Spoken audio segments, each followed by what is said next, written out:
तो कुछ चीज़ जो ब्रह्मांड वाले चैप्टर में, यूनिवर्स में कुछ बेसिक चीज़ें आती हैं, कॉन्सेप्ट, उनको जो है जानना जरूरी होता है। और अमूमन लोग क्या करते हैं कि स्किप कर देते हैं यूनिवर्स का चैप्टर। वो आपको सौर मंडल यानी कि सोलर सिस्टम से पढ़ाते हैं, ठीक है। तो और जबकि हम देखे हुए हैं कि बहुत सारे एग्जाम्स में, चाहे वो यूपीएससी हो, बीपीएससी हो या और भी कोई एग्ज़ाम हो, उसमें क्या करता है कि वहाँ से क्वेश्चन आता है अपने यूनिवर्स से, और बहुत आसान है, लेकिन उसके बावजूद लोग क्या करते हैं, इसको स्किप कर देते हैं। ब्रह्मांड, यूनिवर्स, कुछ भी, जैसे हम लोग हैं या कोई ग्रह है, प्लैनेट, एवरीथिंग जो है, सब कुछ जो आता है वो किस में आता है? यूनिवर्स यानी ब्रह्मांड में आता है। जैसे पीडीएफ आप लोगों को मिल जाएगा, इंग्लिश हिंदी दोनों हम एक ही में बना रहे हैं, ठीक है। रात सुबह का 3:30 4 हो गया था बनाते बनाते, इसी कारण ये हालत है, और लेट भी इसी कारण हुआ है। तो लेकिन अभी पूरा टॉपिक जो है आपको सब कुछ हम इसमें समझा देंगे, ताकि जब वो पीडीएफ जाएगा इंग्लिश हिंदी दोनों में, ठीक है, साइड बाय साइड है, हिंदी है फिर अंग्रेजी है, हिंदी है फिर अंग्रेजी है, तो इसलिए दोनों को ही कोई दिक्कत नहीं आएगी। और इस बार एक ही पीडीएफ में दोनों को डालते जा रहे हैं। तो चूँकि बीच में हमको 2 दिन का टाइम मिल जाएगा, तो सबको हम सेट कर देंगे। तो आपको अब पहले ही पीडीएफ जो है वो मिलता चला जाएगा, ताकि कोई दिक्कत नहीं आएगी। और इंडियन ज्योग्राफी वाला ऑलरेडी क्या हो चुका है, रेडी है। इंग्लिश वाला भी आ जाएगा 2-3 दिनों में, जो पीडीएफ है उसका। तो हिंदी का अवेलेबल हो चुका है, आप ले सकते हैं क्लास से। जो वर्ल्ड, ये इंडियन ज्योग्राफी, ये आपको मिलता जाएगा टॉपिक एक एक करके। तो ब्रह्मांड क्या है, हम लोग देखना इसमें, ये थोड़ा आवाज़ कम करिएगा तो हल्का सा, और सब समझा देंगे कि क्या क्या है। आकाश गंगाएं, इसको अंग्रेजी में कहते हैं गैलेक्सीज, क्या है ये बता देंगे। ऐसे गैलेक्सी, आकाश गंगा हिंदी में, और अंग्रेजी में कहते हैं गैलेक्सी। ब्रह्मांड में ऐसे ऐसे माना जाता है कि 100 अरब आकाश गंगाएं हैं, ठीक है। इंग्लिश में इसी को कहते हैं 100 बिलियन। 100 अरब लगभग, ये अनुमान है, हम लोग ऑथेंटिक रूप से कुछ भी नहीं जानते हैं। साइंटिस्ट ने यह अनुमान लगाया है कि कम से कम 100 अरब तो केवल आकाश गंगाएं हैं, ठीक है, यूनिवर्स में, हमारे ब्रह्मांड में। और ये लगातार फैलता जा रहा है, लगातार एक्सपेंड होता जा रहा है, ठीक है। क्या पता किया गया, ये इसको प्रूफ किया गया है कि हमारा ब्रह्मांड जो है वो स्थिर नहीं है। ये लगातार क्या हो रहा है इसमें देखने को, विस्तार हो रहा है, यानी ये लगातार फैल रहा है। सब कुछ पीडीएफ में अवेलेबल है, ठीक है। बस सिर्फ आपको समझना है, जब आप पीडीएफ लेंगे तो everything has been given there. लगातार विस्तार यानी इट इज एक्सपैंडिंग कंटिन्यूअसली। तो इसमें हमको क्या देखने को मिल रहा है, कंटिन्यूअस एक्सपेंशन दिख रहा है। तो बड़े आश्चर्य की बात है कि आखिर ऐसा क्या हुआ कि ये लगातार बढ़ता जा रहा है। यानी हम यूनिवर्स के साइज का कोई आकलन नहीं कर सकते हैं, ये अनंत होता जा रहा है एकदम। और आश्चर्य हो रहा है कि कैसे एक बिंदु से शुरू हुआ था, एटम से, ठीक, और वहाँ से ये एक्सपेंड होता चला गया। इसका प्रूफ है कि इसको बहुत आज से लगभग 100 साल पहले, 1920 में, 103 साल पहले, एडविन हब्बल ने अपने हब्बल टेलीस्कोप से देखा कि पूरे यूनिवर्स में जितने भी आकाशीय पिंड हैं, खगोलीय पिंड, सेलेस्टियल बॉडीज, एक दूसरे से दूर भाग रही हैं, ऐसे ऐसे भाग रही हैं।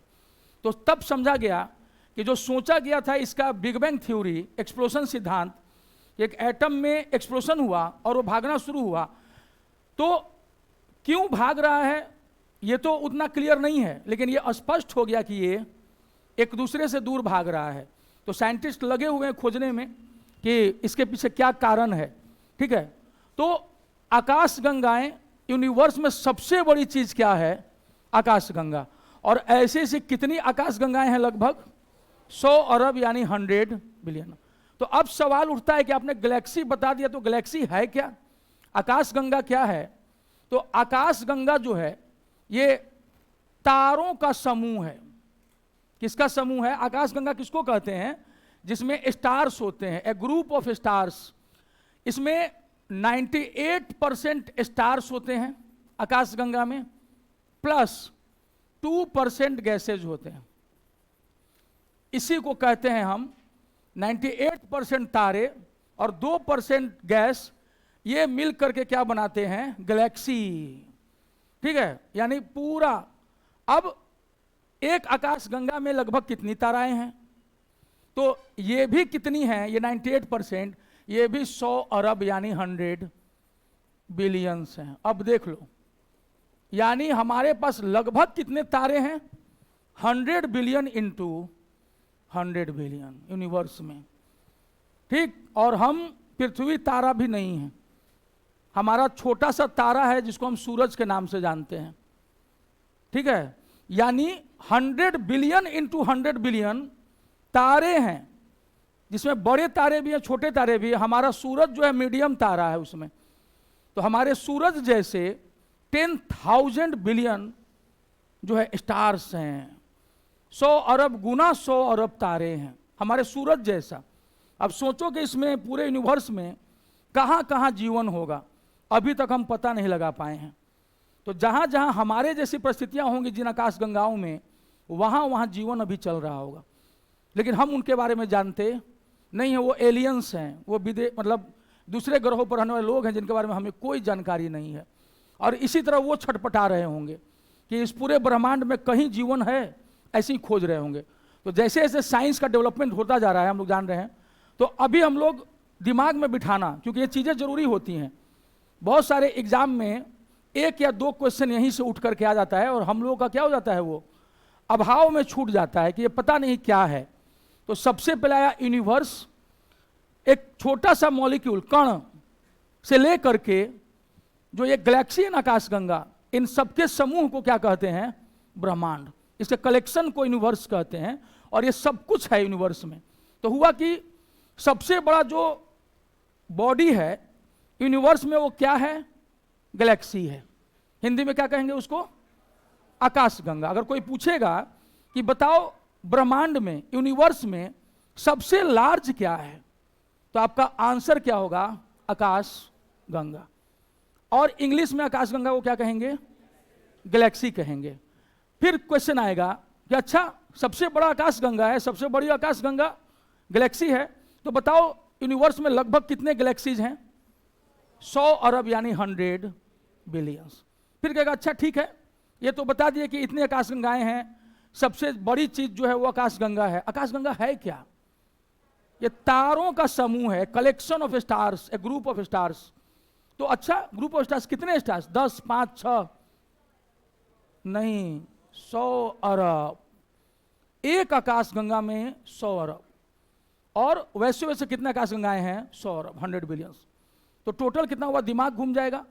और इसमें 98% स्टार्स और उनके बीच में 2% गैसेज हैं। यही गैलेक्सी है। दिमाग में घुसा कि अब अगर कोई पूछेगा कि आकाशगंगा क्या है, ठीक है। और उसके बाद जब हम आकाशगंगा में देखा गया कि एक तरफ वो बल्ब होता है, सेंट्रल बल्ब यानी झुकाव, और उसके 3 आर्म्स निकले रहते हैं। जैसे जब आप देखेंगे कि गैलेक्सी के बारे में कि गैलेक्सी कैसा होता है, तो गैलेक्सी के भी अलग अलग शेप होते हैं। कहीं सर्पिलाकार होता है सांप की तरह, ठीक है, कहीं गोलाकार होता है, और कुछ 3% इरेगुलर होते हैं, किसी भी शेप में हो सकते हैं। तो जब कल हम लोग के पास या मंडे को PDF अपने पास होगा, तो उसमें आपको लिखा हुआ मिलेगा कि गैलेक्सीज का जो शेप होता है वो क्या होता है, 3 टाइप का होता है। 3 टाइप का होता है, या तो वो सांप की तरह होगा, ठीक है, या वो गोलाकार होगा, या फिर वो इरेगुलर शेप में होगा, हो सकता है। और हमारा जो अपनी जो आकाशगंगा है, इसको कहते हैं दुग्ध मेखला या मिल्की वे। पूछेगा ना कि अच्छा ठीक है, तुम भी तो किसी गैलेक्सी में रह रहे होगे, तो तुम्हारी गैलेक्सी का नाम क्या है, what is the name of your galaxy. तो the name of my galaxy is milky way galaxy. यानी जो 100 अरब गैलेक्सीज हैं, उसमें से हमारी जो गैलेक्सी है उसका नाम क्या है, मिल्की वे, यानी दुग्ध मेखला आकाशगंगा।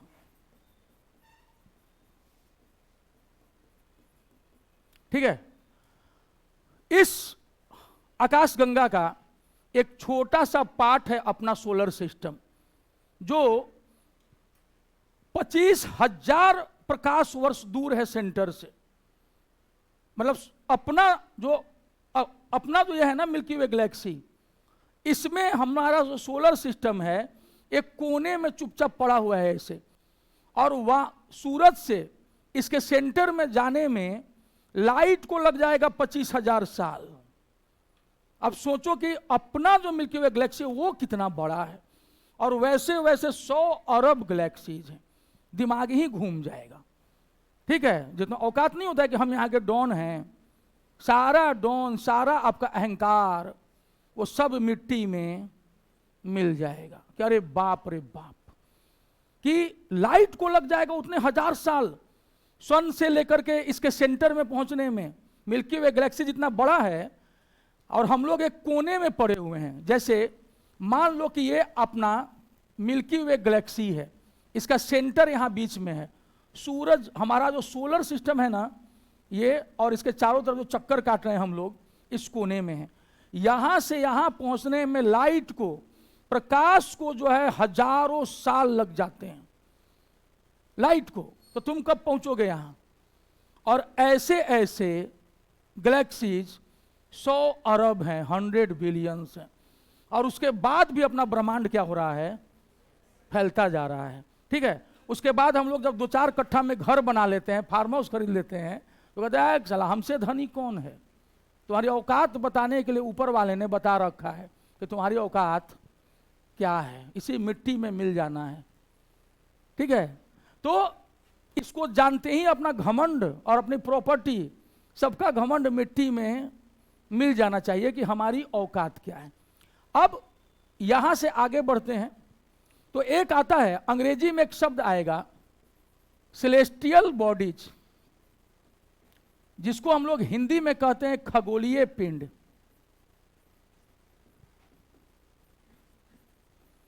और इसको अंग्रेजी में क्या कहते हैं, सेलेस्टियल बॉडीज। आसमान में, आकाश में, ब्रह्मांड में जो भी पिंड दिख रहा है, ग्रह, प्लैनेट, उपग्रह, सैटेलाइट, ठीक है, ये सब क्या हैं, सेलेस्टियल बॉडीज। इन्हीं को कहते हैं खगोलीय पिंड। पिंड बॉडीज यानी कोई ऑब्जेक्ट। तो जो गैलेक्सी है वो भी क्या है, सेलेस्टियल बॉडी, खगोलीय पिंड। जो भी यूनिवर्स में हमको दिख रहा है वो सबको हम क्या मानते हैं, सेलेस्टियल बॉडीज। शब्द आता है तो वहां पर आपको डेफिनेशन भी मिल जाएगा कि व्हाट आर सेलेस्टियल बॉडीज। तो जो भी ऑब्जेक्ट जो यूनिवर्स में ऊपर दिख रहा है, जैसे कि अभी हमने बात किया गैलेक्सी, उसमें स्टार्स, प्लैनेट्स, ठीक है, एस्टेरॉयड्स, ये सब कुछ जो है, चंद्रमा यानी कि सैटेलाइट, ये सब कुछ क्या है, they all are celestial bodies. ये सभी खगोलीय पिंड हैं जो हम लोग पढ़ने जाएंगे। उसके बाद सबसे पहले ब्रह्मांड के उत्पत्ति को लेकर के सवाल उठा। आपको जानकर आश्चर्य होगा कि जो ऋग्वेद का जो पुरुष सूक्त है 10वें मंडल का, उसमें कॉस्मिक थ्योरी दी गई है, ब्रह्मांड के सिद्धांत ऋग्वेद में। आप मजाक उड़ा सकते हो ऋग्वेद का, लेकिन ऋग्वेद में ब्रह्मांड की उत्पत्ति का सिद्धांत दिया हुआ है, ठीक है, उसके 10वें मंडल में। और वो सिद्धांत जो है कॉस्मिक थ्योरी, ब्रह्मांडीय सिद्धांत, वो कहीं ना कहीं इशारा किसकी ओर करता है, बिग बैंग थ्योरी की ओर। तो वहां उसको रोकते हैं, साइंटिफिक वे में आ जाते हैं। कुछ सिद्धांत हैं कि यूनिवर्स का निर्माण कैसे हुआ, उसमें डीप में नहीं जाना है क्योंकि वर्ड ज्योग्राफी आपका ऑप्शनल है नहीं।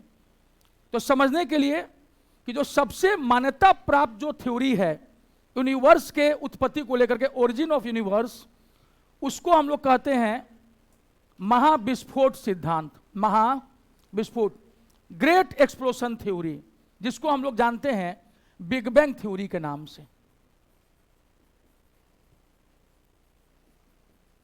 बिग बैंग थ्योरी हिंदी में इसको कहेंगे महाविस्फोट सिद्धांत, जिसकी चर्चा हमने की। इसके अलावा और भी हैं, साम्यावस्था सिद्धांत, दोलन सिद्धांत, लेकिन वो सब उतना मान्यता प्राप्त नहीं है क्योंकि उनके लिए प्रूफ नहीं मिला। प्रूफ मिला किसके लिए, बिग बैंग थ्योरी के लिए। बेल्जियम का नाम सुना है? यूरोप में, यूरोप का कॉकपिट बोलते हैं बेल्जियम को, ऊपर में बना हुआ है फ्रांस के ऊपर में, इसलिए कॉकपिट जैसा लगता है वो। बेल्जियम के एक खगोल शास्त्री हुए, एस्ट्रोनॉमर हुए, नाम था जॉर्ज लेमेट्रे। जॉर्ज लेमेट्रे। सब कुछ आपके पीडीएफ में मिल जाएगा, इसलिए परेशान मत होना। जॉर्ज लेमेट्रे, ठीक है। ये इस आदमी ने थ्योरी दिया था बिग बैंग थ्योरी। ये बेल्जियम के रहने वाले थे। क्या दिया इसने अपने थ्योरी में, जॉर्ज लेमेट्रे ने? अक्सर लोग एडविन हब्बल कर देते हैं इसमें कि ई हब्बल ने यह सिद्धांत दिया था। नहीं, सिद्धांत किसने दिया था? जॉर्ज लेमेट्रे ने। और क्या बताया जॉर्ज लेमेट्रे कि पहले एक बिंदु था यहां शुरुआत में, और उसमें इतनी डेंसिटी थी, घनत्व, और इतनी गर्मी थी कि कंसंट्रेशन, हाई कंसंट्रेशन के कारण क्या हुआ, एक दिन उसमें विस्फोट हो गया कि ना अब और बर्दाश्त नहीं होगा, और विस्फोट हुआ। और ये घटना कितने साल पहले हुई? 13.7 बिलियन ईयर्स अगो।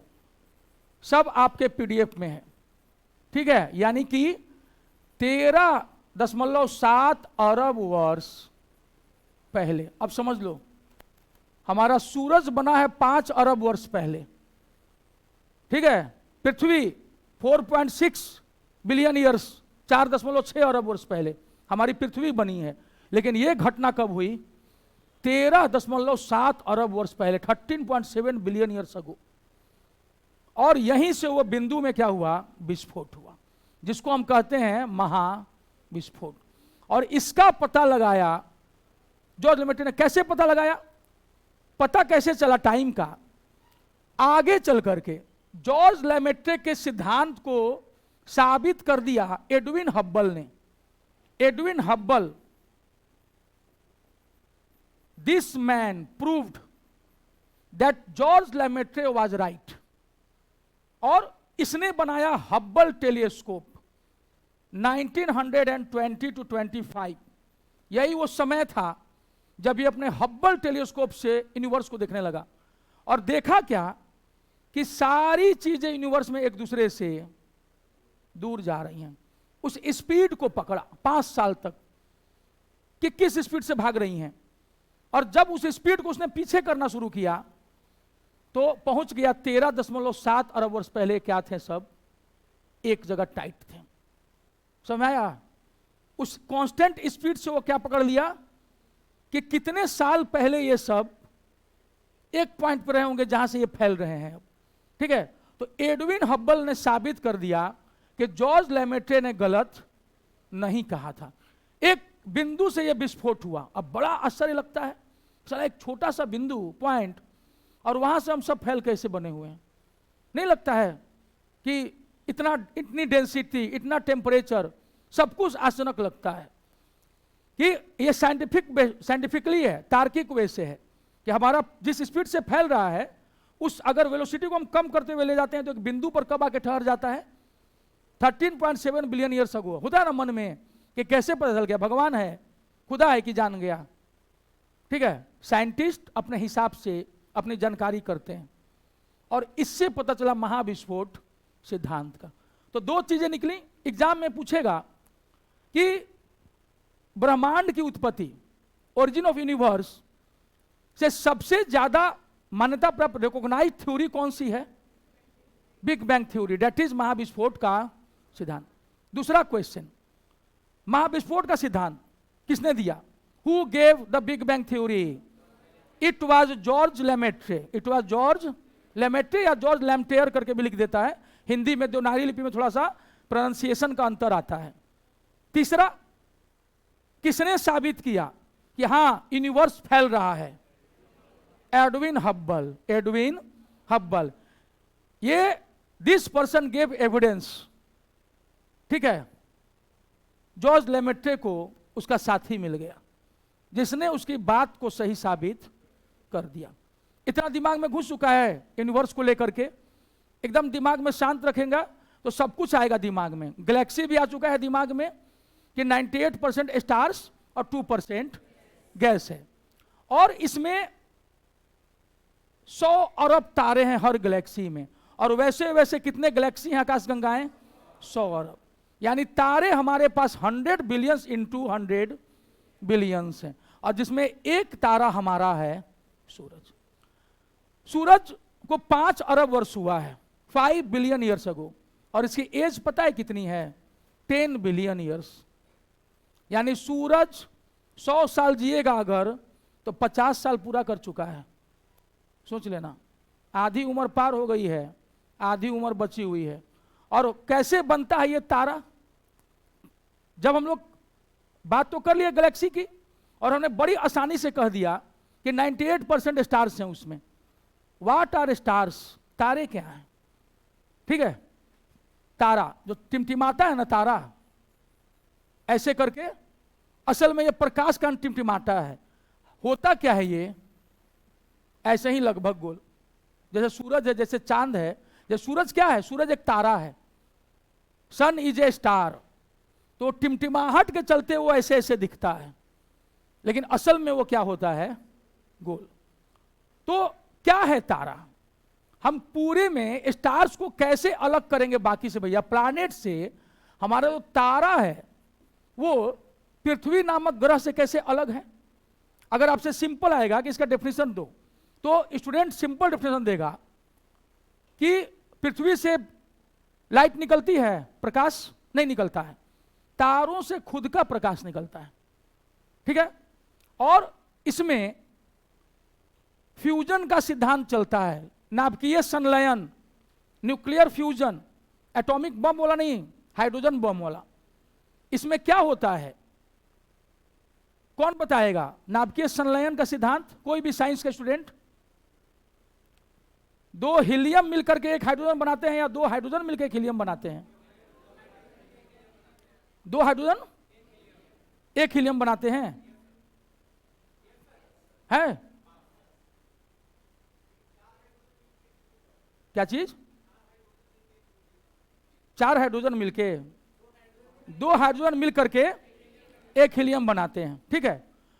तारों का निर्माण कैसे होता है कि जैसे 2 हाइड्रोजन बताए ना, मिल करके क्या करते हैं?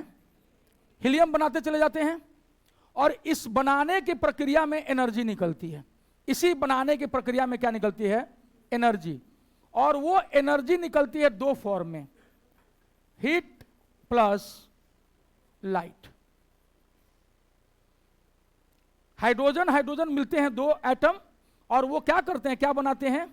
हीलियम बनाते हैं, जिससे एनर्जी निकलती है। एनर्जी किन 2 फॉर्म में निकलती है? हीट एंड लाइट, जिसके कारण तारा जो है गर्म होता है, सन, और उससे क्या निकलती है? लाइट, ठीक है।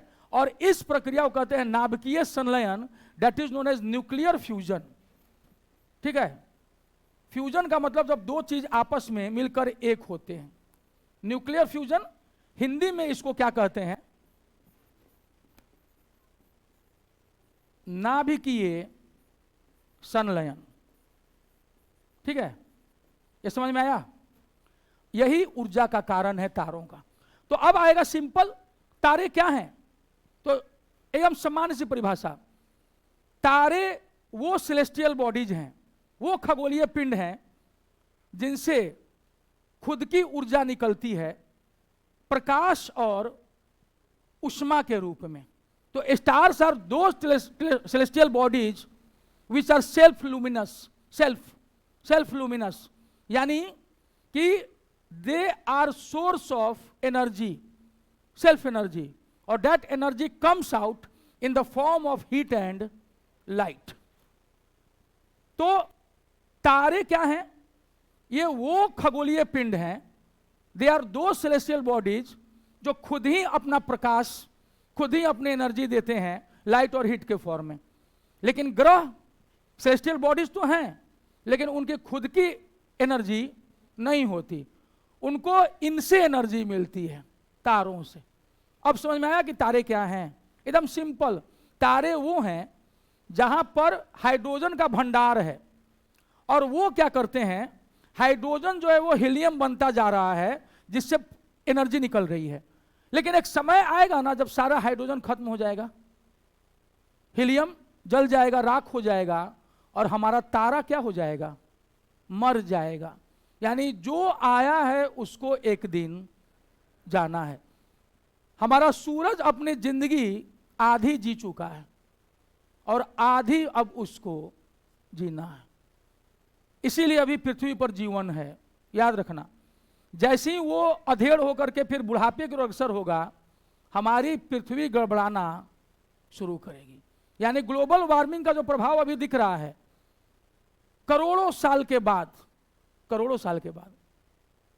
क्या होगा कि सूरज की गर्मी अपने आप कम होने लगेगी, जब उसका सारा हाइड्रोजन क्या हो जाएगा, समाप्त हो जाएगा और हीलियम में चेंज होकर जल के राख हो जाएगा। अब वो न लाइट दे पाएगा न हीट दे पाएगा।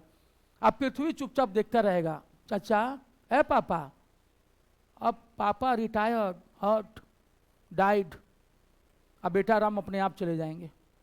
ठीक है, तो ये जीवन भी क्या है, क्षणभंगुर है। अब समझ आ रहा है, सन इज ए स्टार, सूरज क्या है, एक तारा है, एक मध्यम दर्जे का तारा है, ना तो बड़ा है बहुत और ना ही बहुत छोटा है। तो आज हम लोग अभी क्या क्या समझ गए हैं, यूनिवर्स क्या है, हम सभी उसी के पार्ट हैं। उसमें सबसे बड़ा जो सेलेस्टियल बॉडी क्या है, गैलेक्सी है, तारामंडल है। तारामंडल यानी गैलेक्सी कितने हैं, 100 बिलियंस है।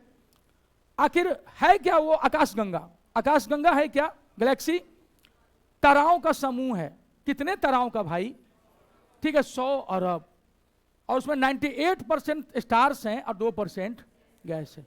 स्टार फिर क्या है, वो सेलेस्टियल बॉडी, वो खगोलीय पिंड जिससे ऊर्जा निकलती है, अपनी ऊर्जा, किसी और की नहीं। आखिर कैसे निकलती है ऊर्जा, वहां पर हाइड्रोजन का भंडार है और वो मिल मिल के क्या बनता जाता है, हीलियम, और इस क्रम में वो क्या पैदा करता है, एनर्जी, 2 फॉर्म में, हीट एंड लाइट। इसी से जीवन है। अब आप लोग सुने होंगे सुब्रमण्यम चंद्रशेखर, उनको 1983 में नोबेल पुरस्कार मिला था। भारतीय थे, भारतीय मूल के अमेरिकन थे। उन्होंने दिया एक चंद्रशेखर लिमिट, सुना ना नाम, चंद्रशेखर लिमिट। क्या है चंद्रशेखर लिमिट, जिसके लिए उनको नोबेल पुरस्कार मिला था 1983 में? इसमें कौन बताएगा, जो बताएगा 100 रुपया उसको। चंद्रशेखर लिमिट क्या है, बिना मोबाइल फोन में देखे, और क्यों उनको नोबेल पुरस्कार मिला था? आप में से लगभग लोगों का 12th हो गया होगा, अधिकांश लोग ग्रेजुएशन में हैं या ग्रेजुएशन कर चुके हैं। ठीक है, कुछ लोग टीचर भी हमको दिख रहे हैं। ठीक है, हाँ,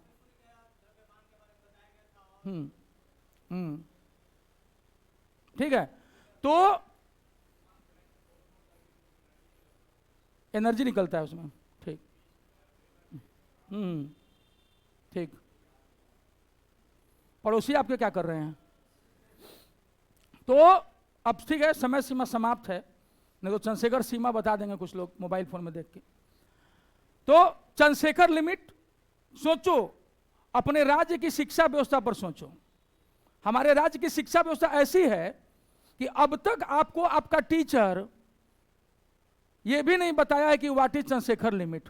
और सोचो कुमार प्रियांक आपको अपनी दूसरी ही क्लास में बता रहा है कि व्हाट इज चंद्रशेखर लिमिट। अब सोचो कि मेरे से टीचर आपके हर गांव में होते हैं।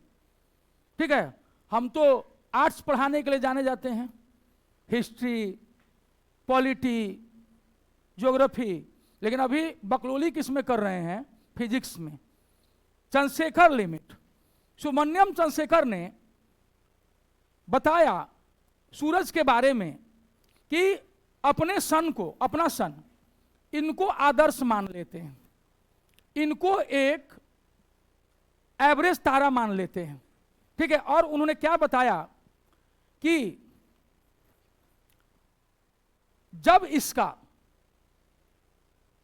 तारा जब बनता है, छोटा होता है और बढ़ते बढ़ते बढ़ते बढ़ते फिर क्या होता चलाता है, बढ़ता जाता है वो साइज गैसियस उसका। जब ये इसका मास, किसी भी तारे का मास, द्रव्यमान, मास क्या कहते हैं हिंदी में, मास को क्या कहते हैं, द्रव्यमान।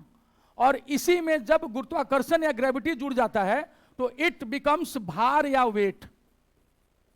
ठीक है, वेट हम लोग तराजू में जो तौलते हैं वो मास नहीं होता है, वो वेट होता है। क्यों?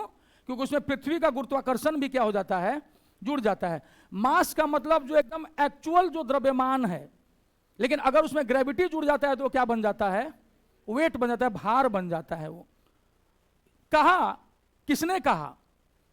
सुब्रमण्यम चंद्रशेखर ने। डेट मीन्स एस चंद्रशेखर, जो साउथ इंडिया के थे लेकिन अमेरिका चले गए थे, क्योंकि वहां यहां इनकी कोई कद्र नहीं थी, इसलिए अमेरिका शिफ्ट हो गए थे। वहां कद्र मिल गई तुरंत, और इनके स्टडी को लोग देखने लगे। इन्होंने कहा कि किसी भी तारे का जिसका मास, द्रव्यमान सूरज के 1.44 से लेकर के 3 टाइम्स होगा, क्या उसको हम कहेंगे न्यूट्रॉन स्टार। इसको क्या कहेंगे? न्यूट्रॉन स्टार, न्यूट्रॉन तारा। हिंदी में भी क्या कहेंगे? ये सब कुछ आपको आपके पीडीएफ में मिल जाएगा। न्यूट्रॉन तारा। इन्होंने बताया कि जब किसी भी तारे का मास, द्रव्यमान सूरज के, अपने सूरज के का लगभग 1.5 गुना 1.44 टाइम्स टू 3 टाइम्स के बीच में रहेगा, it will be known as neutron star.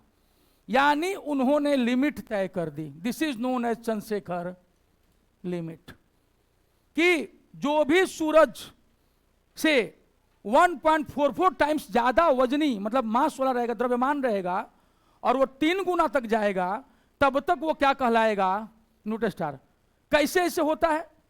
जब इनका सारा धुआं निकल जाता है ना, फ्यूल, यानी जब सारा हाइड्रोजन हीलियम में तब्दील होकर जल के राख हो जाता है, तो अपना सूरज क्या बन जाएगा?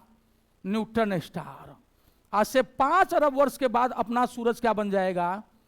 This is known as Chandrashekhar limit. इतनी बड़ी खोज, महान खोज करने के लिए सुब्रमण्यम चंद्रशेखर को 1983 में क्या मिला? फिजिक्स का नोबेल पुरस्कार। ठीक है, और उन्होंने यहीं पर नहीं रुके। वो चंद्रशेखर लिमिट 3 टाइम्स से जब आप ज्यादा बढ़ जाओगे तो आपको जाना जाएगा कृष्ण छिद्र यानी ब्लैक होल के रूप में। न्यूट्रॉन स्टार जब 3 टाइम्स को क्रॉस कर जाएगा तो it will become black hole. इसको कहते हैं, कैसे कृष्ण भगवान काले थे, भगवान हमेशा सांवले या काले ही हुए हैं, गोरे नहीं हुए हैं। समझ आया? तो ब्लैक होल यानी कि कृष्ण छिद्र। क्या अंतर है न्यूट्रॉन स्टार और ब्लैक होल स्टार में? जब सूरज से मास इतना ज्यादा हो जाएगा, मास, वजन कहेंगे तो ग्रेविटी जोड़ना पड़ जाएगा, द्रव्यमान, तो क्या बन जाएगा? ये न्यूट्रॉन स्टार। तो हमारा सूरज जब बूढ़ा होकर के मरेगा तो पहले क्या बनेगा? और जब उसके बाद और ज्यादा जब उसका द्रव्यमान बढ़ता जाएगा, द्रव्यमान, ठीक है, उसका मास जब बढ़ता जाएगा तो आगे चल करके अपना सूरज क्या बन जाएगा? इस लिमिट को तय किसने किया था? सुब्रमण्यम चंद्रशेखर ने। And this is known as Chandrashekhar limit. अब समझ में आया? 1.44 टाइम्स से लेकर के 3 टाइम्स तक मास, मास नॉट वेट। और ये मास कहा गया कि न्यूट्रॉन स्टार का एक उदाहरण दिया उन्होंने, सुन करके आंखें फट जाएंगी कि अरे बाप रे बाप, अगर न्यूट्रॉन स्टार से 1 चम्मच निकाल लो उसका, मान लो कि न्यूट्रॉन स्टार है, उसका एक छोटा सा टुकड़ा तोड़ो, उसको चम्मच पे रखो, तौलोगे ना तो माउंट एवरेस्ट का वजन निकल जाएगा। एस चंद्रशेखर।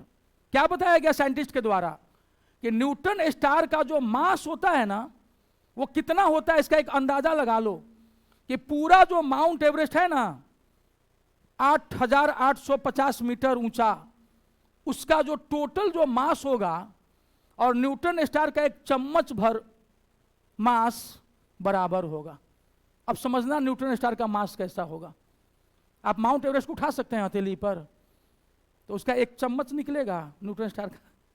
समझ गया? Neutron star. और जब वो बढ़ करके 3 टाइम्स हो जाएगा सूरज का, तब जाके क्या बनेगा? Black hole. इतना टाइट हो जाएगा, इतना कॉम्पैक्ट हो जाएगा डेंसिटी उसमें, उसका मास, कि ब्लैक होल में और इसमें क्या अंतर है। अब पूछेगा कि what is the difference between neutron star and black hole star, black hole, neutron star, neutron तारा और कृष्ण छिद्र में क्या अंतर है। जब हमारे तारे का, सूरज का सारा ईंधन खत्म हो जाता है, यानी सारा हाइड्रोजन हीलियम में बदल के खत्म हो जाता है, यानी कि गाड़ी रुक गई, धक खत्म, अब तेल खत्म हीरो होंडा स्प्लेंडर में, तो अब क्या करेंगे, अब वो क्या बन जाएगा, न्यूटन स्टार। सारा ईंधन खत्म हो गया, ए भैया, तो क्या बन गया, न्यूटन स्टार। और तब तक उसका मास इतना ज्यादा बढ़ जाता है सूरज की तुलना में कि वो कितना हो जाता है, 1.44। इस लिमिट पे पहुंचा नहीं कि इनकी सारी ऊर्जा क्या हो जाएगी, खत्म हो जाएगी। इसको किसने बताया, चंद्रशेखर ने। क्या बुद्धि रही होगी, दिमाग सोचो, कैसे पकड़ लिया इन सब चीजों को कि कोई भी तारा जो अभी जल रहा है, जब वो अपने एक्चुअल मास का 1.44 हो जाएगा, लगभग 1.5 गुना, तो वो किस में बदल जाएगा, न्यूटन स्टार में। और जब वो 3 टाइम्स हो जाएगा तो वो किस में बदल जाएगा, ब्लैक होल में। तो न्यूटन स्टार और ब्लैक होल में क्या अंतर है कि जब तारे की सारी ऊर्जा समाप्त हो जाती है, ईंधन, तो क्या कहलाता है, कैसे पकड़ेंगे, उस समय उसका मास कितना हो जाएगा, एक्चुअल का 1.44 द्रव्यमान हो जाएगा। और जब ये 3 टाइम्स को पार कर जाएगा मास को, तो वो ब्लैक होल हो जाता है। क्या पहचान है ब्लैक होल की, न्यूट्रॉन स्टार के बीच से लाइट गुजर जाती है धीरे धीरे, लेकिन ब्लैक होल क्या करता है, लाइट को भी पकड़ के अपने पास खींच लेता है। इसका ग्रेविटेशनल पुल इतना हो जाता है, ग्रेविटेशनल पुल समझ रहे हो, जो इसका गुरुत्वीय आकर्षण जो खींच रहा होता है ये अपने तरफ, पृथ्वी हम सबको अपने आकर्षण में बांधे हुए है, ठीक है। लेकिन ब्लैक होल क्या करता है ना, लाइट को भी बांध के अपने पास रख लेता है, उसको भी गुजरने इतना ज्यादा जो है यहां पर ग्रेविटेशनल पुल हो जाता है। कुछ समझ में आया कि क्या क्या है। तो जब हम लोग यूनिवर्स के बारे में जब जानने लगेंगे तो टीचर गलती क्या करते हैं, आपको बता देते हैं देखो इतनी आकाश गंगाएं हैं, इतना सेलेस्टियल बॉडीज है, तारा है, ये है, दिस है, डेट है, ब्लैक होल है, इसको इसने खोजा था, लेकिन वो बेसिक चीजों को आपको बताते नहीं है, जबकि ये जानना क्या है, बहुत आसान है। अब आपसे कोई पूछेगा कि चंद्रशेखर सीमा क्या है, चंद्रशेखर लिमिट, तो कोई भी सामान्य तारा जब अपने सारे फ्यूल को खत्म कर देता है, हाइड्रोजन अब उसका सारा किस में बदल जाता है, हीलियम में, राख हो जाता है, तो उसका जो मास होता है ना वो किस में बदल जाता है, 1.44 को पार कर जाता है, that is known as Chandrashekhar limit. और जब वो 3 टाइम्स हो जाता है मास का, शुरुआती अपने मास का, तो दैट बिकम्स ब्लैक होल, उसको हम लोग कहते हैं कृष्ण छिद्र। अंतर क्या है न्यूट्रॉन स्टार ब्लैक होल में, न्यूट्रॉन स्टार अपने प्रकाश को नहीं खींच पाता है, लेकिन ब्लैक होल में ग्रेविटेशनल पुल इतना बढ़ जाता है, और इसका वजन सोचो, इसका जो मास होगा कितना हो जाता होगा। जब न्यूट्रॉन स्टार का 1 चम्मच बराबर माउंट एवरेस्ट, तो इसका क्या होता होगा, इसका तो आधा चम्मच बराबर माउंट एवरेस्ट, समझा। और ये इतना ज्यादा डेंसिटी इसमें हो जाती है कि ये प्रकाश तक को क्या कर लेता है, खींच लेता है, इतना घुसा दिमाग में, ठीक है। अब इसमें थोड़ा सा और आगे देखेंगे कुछ कुछ चीज, जैसे कि एक हम लोग देखते हैं तारा मंडल, सुनते होंगे तारा मंडल, हम लोग यहां भी 9 डाल सकते हैं, ऐसे भी डाल सकते हैं, लेकिन आधा 9 नहीं होगा। इसको क्या कहते हैं, कॉन्स्टलेशन, इंग्लिश में क्या कहते हैं।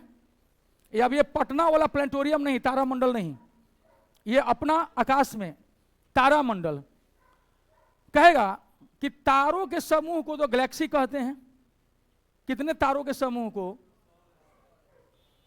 तारा मंडल भी तारों का समूह है, गैलेक्सी भी तारों का समूह है, और कॉन्स्टलेशन भी तारों का, it is also a group of stars. तो क्या अंतर है इसमें और उसमें, कौन बताएगा, हाँ बताइए, उठिए झा जी फ्रॉम देवघर।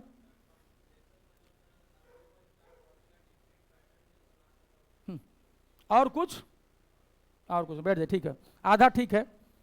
देखो, जो इसके अलावा क्या बताए थे, आकाश गंगा, अंग्रेजी में इसको कहेंगे गैलेक्सी, दोनों ही क्या हैं, तारों के समूह हैं, यानी ग्रुप ऑफ स्टार्स। गैलेक्सी के बारे में हम बता चुके हैं कि ये ग्रुप ऑफ कितने स्टार्स, 100 अरब 100 बिलियन स्टार्स। कौन? गैलेक्सी, तारों का समूह है। तारा मंडल यानी कॉन्स्टेलेशन भी क्या है, तारों का समूह है, तारों के समूह। लेकिन इसमें ना 100 बिलियन स्टार्स नहीं होता है, इसमें क्या होता है, जो हम अपने नेकेड आईज से देख पाते हैं, जो हम अपनी नग्न आंखों से क्या कर पाते हैं, देख पाते हैं। प्लस जैसा कि वो बताया लड़के ने कि इसका एक डेफिनिट पैटर्न होता है, अ डेफिनिट पैटर्न, यानी कि नग्न आंखों से दिखने वाला जिसमें एक सेट पैटर्न होता है। जैसे इसका उदाहरण, सप्तर्षि देखे हो, उर्सा मेजर, नहीं कहते हैं कि आकाश में देखो सप्तर्षि दिख रहा है, सतभैया, ठीक है, उसको क्या कहते हैं, वो दिखता है आंख से, एक डेफिनेट पैटर्न दिखता है, ठीक है। तो तारों का वो समूह जो we see by our naked eyes, हम अपने नग्न आंखों से देखते हैं, and it has a definite pattern, और उसका एक सेट तयशुदा क्या होता है, पैटर्न होता है, फिक्स पैटर्न होता है जो हमको दिखता है। तो कैसे होता है कि उर्सा मेजर, उर्सा माइनर, यानी कि सतभैया, सप्तऋषि, नहीं बोलते 7 तारों का समूह। तो 7 तारों का समूह आकाश में दिखता है। कितने लोग हैं जो आकाश में देखे हैं 7 तारों का समूह?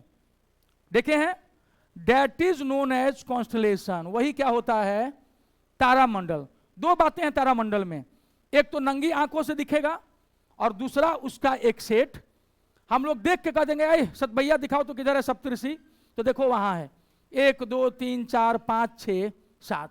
और इन्हीं के कारण प्राचीन काल में जब लोग समुद्र यात्रा पर जाया करते थे तो देख के पता लगा था कि सप्तभैया वहां, सप्तऋषि, तो हमको उधर जाना है, ठीक है, ये हेल्प करता था। तो कॉन्स्टलेशन, तारामंडल भी तारों का समूह है, छोटा समूह है, नंगी आंखों से दिखता है, और उसका एक सेट पैटर्न होता है। आकाश गंगा 7 और 5 तारों का समूह नहीं होता है, 100 अरब 100 बिलियन तारों का समूह होता है। तो दिखने की तो बात ही कहाँ है, ठीक है। और उसमें 98% स्टार्स और थोड़ा सा 2% गैस। तो आज ये क्लियर हुआ, पीडीएफ मिल जाएगा तो और क्लियर हो जाएगा कि तारामंडल कॉन्स्टलेशन और हमारे अपने मिल्की वे गैलेक्सी में अभी तक परंपरागत रूप से 88 हैं, एक नया खोजा गया है तो 89, लेकिन अभी तक एग्जाम में 88 आता है।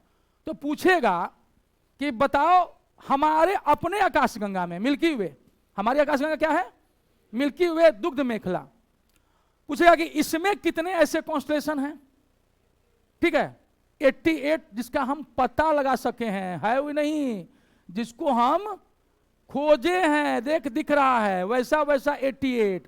एक कोई और नाम है, इसमें जो सबसे बड़ा है ना उसको कहते हैं हाइड्रा, और सबसे छोटकू को कहते हैं क्रक्स। अगर आएगा सब पीडीएफ में है, इसे टेंशन नहीं लेना है, अभी केवल सुन लेना है। तो सबसे बड़ा जो कॉन्स्टलेशन है उसको क्या कहते हैं, हाइड्रा, और सबसे छोटकू को क्या कहते हैं, क्रक्स कहते हैं। अब सोचो कि आगे चला दरोगा, सिपाही या बीपीएससी छोड़ दीजिए, आप यूपीएससी के एग्जाम में उतरो, एक हम बात कह रहे हैं, पीटी में ऐसा ही क्वेश्चन आता है। ये उल्लू के पट्टे आपको पढ़ाते नहीं है यहाँ पर, ठीक है। ये क्या कहते हैं, क्या अरे ये सब गांव देहात का बच्चा, इस सबको ग्रुप डी खलासी चपरासी बना दो, ये सब खुश हैं इसी में। ये आपको बड़े सपने देखने ही नहीं देते हैं। कारण क्या है, इनके पास खुद ही क्षमता नहीं है कि आपको समझा पाए, और इसीलिए ये आपको भी गधा बनाए रखते हैं। रट्टा मार, रट्टा मार, रट्टा मारना है ना तो लूसेंट लो, 4 लोग मिलकर रट्टा मारो, कोचिंग में जाने की जरूरत नहीं है। जहां पर ये डिफरेंस बताए ना वहां जाओ कि ये क्या अंतर है अंग्रेजी हिंदी दोनों में बराबर कमांड के साथ, ताकि हमारे हिंदी माध्यम के जो छात्र हैं उनकी भी अंग्रेजी एक भाषा के रूप में ठीक होती रहे। बाकी अपनी हिंदी से बढ़कर इस दुनिया में कुछ भी नहीं। याद रखना, हिंदी एक वैज्ञानिक भाषा है and English is a funny language. इतना बताने के लिए काफी है, ठीक है। तो इसलिए हिंद भावना से ग्रसित मत होना, क्योंकि हम दोनों को द्विभाषी रूप में पढ़ाते हैं, bilingually, and that's why I know very well कि दोनों भाषाओं में कौन ज्यादा तार्किक है, ठीक है। हिंदी कहीं ज्यादा क्लिष्ट, जटिल यानी कॉम्प्लेक्स लैंग्वेज है, अंग्रेजी उसकी तुलना में बहुत आसान है। इसलिए अपनी हिंदी को लेकर के कि हमें अच्छी अंग्रेजी नहीं आती है, आप ये मान के चलिए कि आपको उससे कहीं ज्यादा अच्छी भाषा आती है, उस पर काम करना और उसी में आगे बढ़ना, ठीक है। तो आप अपने आप देखना, इस बार हिंदी माध्यम में 60 से ऊपर सिलेक्शन हुआ है यूपीएससी में।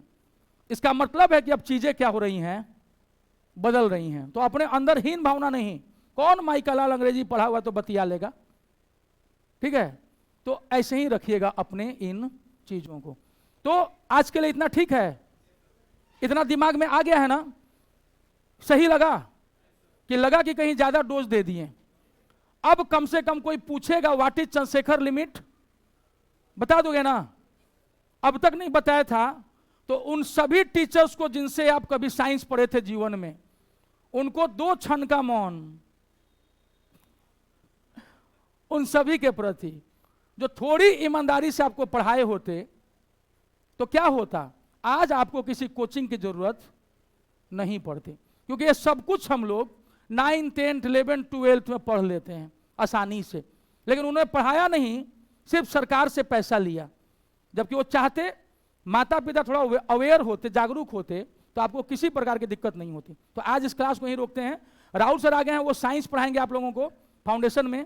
तो अगर जो लोग क्लास ऐसे चले जाते हैं, अगर उनको साइंस पढ़ना है बढ़िया, तो आप राहुल सर को एक बार आजमा करके देखें, ठीक है। इस इलाके के सबसे अच्छे साइंस टीचर हैं, ये हम बोल रहे हैं, तो समझना उस बात को, अगर हम पर भरोसा होगा तब।